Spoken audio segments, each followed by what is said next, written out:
walang hanggang salita.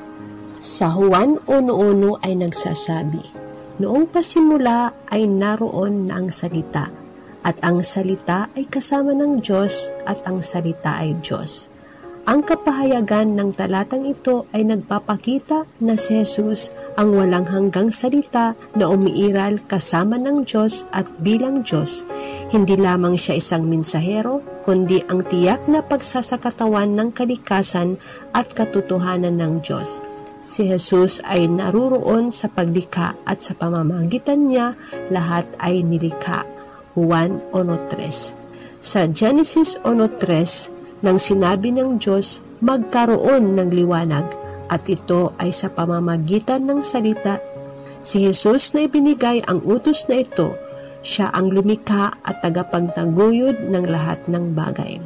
Juan 1:1 ay nagtatawag sa atin na sambahin si Jesus bilang ang walang hanggang salita na hindi lamang lumikha ng mundo kundi nagnanais na makipag-ugnayan sa atin.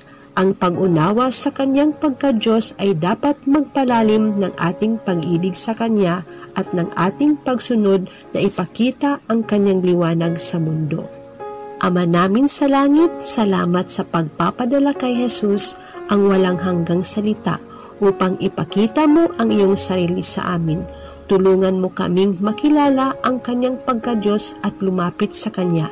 Naway ang aming mga buhay ay magpakita ng kanyang kaluwalhatian at pag-ibig. Sa pangalan ni Jesus na aming Panginoon at tagapagligtas. Amen.